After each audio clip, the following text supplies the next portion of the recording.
दोस्तों हक़ मौजूद जीएस सिंध जीएस सिंधी ॿोली असां सिंधी ॿोली जी व्याकरण जी वीडियो सीरीज़ शुरू कई आहे। उन में असां पहिरीं वीडियो जेका अपलोड कई आहे उहा इस्म मुतालिक़ हुई। हिन वीडियो में असां इहो पढ़ंदासीं त इस्म जेको आहे उन जा जेके बि नाला इस्म माना नालो असां छाकाणि पोएं वीडियो में पढ़ी चुका आहियूं। इस्म माना नालो यानी उहे लफ़्ज़ जेके कंहिं बि शइ जो नालो हूंदा आहिनि त उनखे असां इस्म चवंदा आहियूं। हाणे इस्म जेके आहिनि उहे यानी नाला उहे या त कंहिं मुअनिस शइ जा आहिनि या त कंहिं मुज़किर जा आहिनि। यानी मुअनिस माना मादी ऐं मुज़किर माना नर। हाणे इहे नाला इन्हनि जी सुञाणप कीअं थिए, छाकाणि त असां जॾहिं बि शइ जो ॿोली में ॻाल्हाईंदा आहियूं ॻाल्हाइण में त ख़बर पइजी वञे त हीउ जेको आहे सो मादी आहे या नर आहे, पर जेको लफ़्ज़ आहे छाकाणि असां हिते ॿोली जी जेका ॿोली जो अभ्यास कयूं पिया त इन में असांजो तालुक़ु आहे ॿोली जे लफ़्ज़नि सां, छाकाणि त ख़बर पवे त उहो लफ़्ज़ जेको आहे उहो मुज़किर आहे या मुअनिस आहे। सो हाणे असां ॾिसंदासीं त जिन्स मुअनिस ऐं जिन्स मुज़किर। हाणे जेको जिन्स मुअनिस आहे उनजी सुञाणप कहिड़ी आहे उनखे ॾिसंदासीं। सिंधी ॿोली जे अंदरि जेको एराब जंहिंखे असां चऊं या जंहिंखे असां जेको आहे सो अंग्रेज़ी में उनसे कॉन्सोनेंट चइबो आहे ऐं सॉरी अंग्रेज़ी में उनखे वावल चइबो आहे यानी हर्फ़ इल्लत या असां जेको आहे सो जंहिंखे असां चऊं सुर आवाज़। सुर जेके आहिनि उहे हिकिड़ा नंढा सुर थींदा आहिनि, ॿिया वॾा सुर थींदा आहिनि या डिघा सुर थींदा आहिनि। हाणे जेके सिंधी ॿोली जा जेके बि अखर आहिनि, सिंधी ॿोली जा जेके बि लफ़्ज़ आहिनि, उन्हनि सभिनी लफ़्ज़नि जे आख़िरी अखर जे मथां का न का एराब आहे, को न को आवाज़ आहे। त दोस्तो असां ॾिसंदासीं त जेके असांजी जेके मुअनिस लफ़्ज़ आहिनि उन्हनि जे आख़िरी लफ़्ज़ ते आख़िरी अखर ते हर मुअनिस लफ़्ज़ जे आख़िरी अखर ते का न का एराब हूंदी आहे, जंहिंमें ज़बर ज़ेर पेश मद वग़ैरह वग़ैरह। उन सां उन्हनि एराबनि जे ज़रिए असांखे ख़बर पवंदी आहे त इहो लफ़्ज़ मुज़किर आहे या मुअनिस आहे। ठीकु आहे दोस्तो। हाणे ॾिसो पहिरियों इन जो उसूल इहो आहे, जेकॾहिं कंहिं बि लफ़्ज़ जे आख़िरी अखर ते जेकॾहिं ज़बर आहे, ॾिसो था हीउ ज़बर लिखियो आहे मूं, कंहिं बि लफ़्ज़ जे कंहिं बि इस्म जे आख़िरी अखर जे मथां जेकॾहिं ज़बर जो आवाज़ आहे त उहो जेको लफ़्ज़ आहे उन लफ़्ज़ जी जिन्स कहिड़ी थींदी, उन लफ़्ज़ जी जिन्स थींदी मुअनिस। मिसाल जे तौर ते औरत, खट, नथ, ज़ाल। ठीकु आहे। ऐं ॿी सुञाणप आहे, ॿियो उसूल, जेकॾहिं अहिड़ो को लफ़्ज़ जंहिंजे आख़िरी अखर जे हेठां ज़ेर हुजे, मिसाल जे तौर ते अख, मख, भित, दिल। ठीकु आहे। सो अच्छा, वरी किन इस्मनि जे आख़िर में ज़ेर आहे पर उहे मुज़किर आहिनि।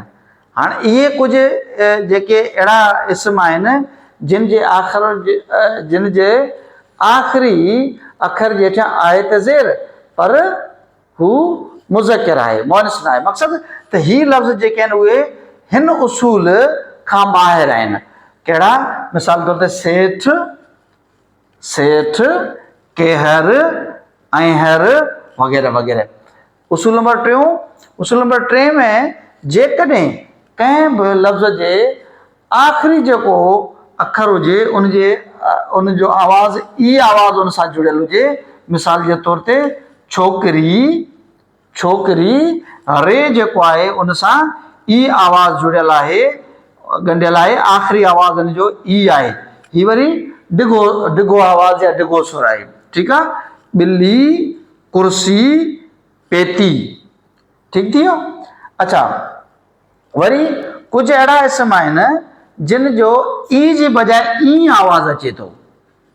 हिकिड़ा त असां चयोसीं त छोकिरी जंहिंजे आख़िर में ई आवाज़ आहे, पर कुछ अहिड़ा आवाज़ बि आहिनि, कुछ अहिड़ा लफ़्ज़ बि आहिनि जिन जे आख़िर में ई आवाज़ आहे। मिसाल छाहीं ॿाहीं नियाहीं ठीकु आहे, सो इहे पिणु मुअनिस इस्म आहिनि।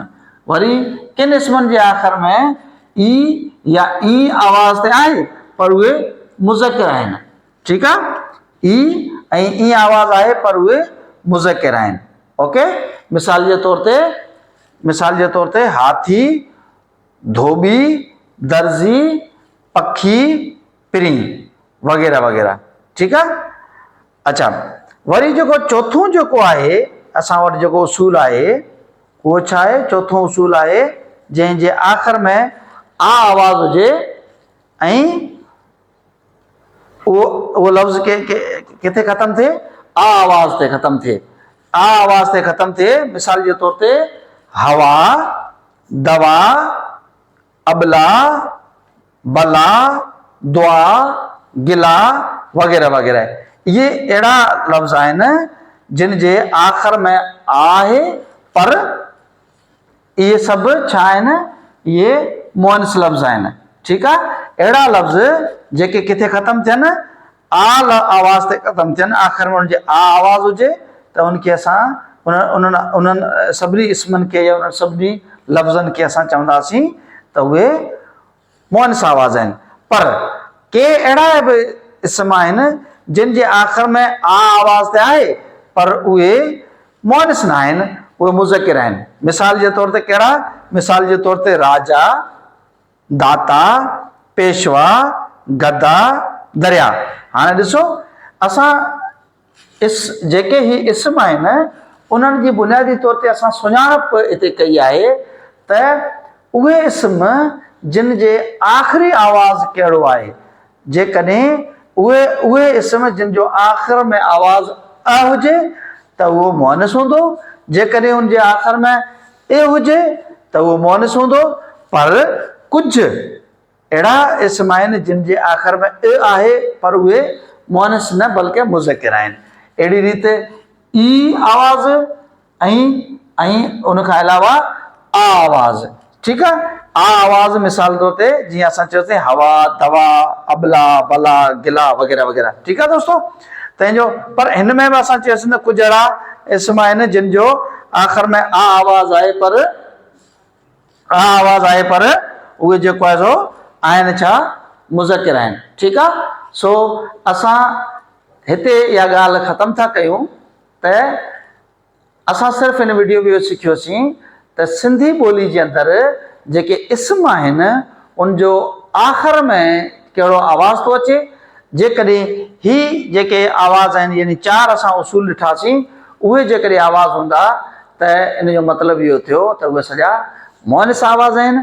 ऐं छाकाणि त सिंधी ॿोली में उहे अहिड़ो को बि लफ़्ज़ न आहे जंहिंजे लफ़्ज़ जे आख़िर में को आवाज़ न हुजे, यानी उहे मुतहरिक लफ़्ज़ आहिनि, मुतहरिक जेको आहे सो उहे अखर आहिनि ऐं उन्हनि जे सभिनी जे आख़िर में जेको आहे सो आवाज़ मौजूदु आहे।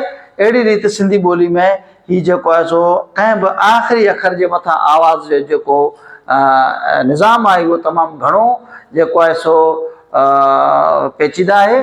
जंहिंमें असां मुज़किर मुअनिस जी ॻाल्हि त कईसीं, पर असां जॾहिं इस्म अदद पढ़ंदासीं त उन में बि जेको आहे सो वाहिद जमा करण में पिणु असां इन्हनि क़िस्मनि जे जेको ज़ेरनि ज़बरनि जो या जेको एराब आहिनि इन्हनि जो इस्तेमालु पिणु उते ॾाढो कराइतो ऐं कमाइतो आहे।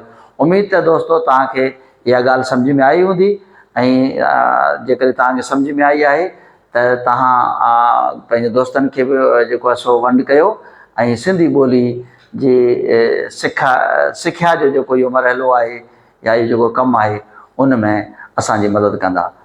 वॾी महिरबानी तव्हांजी।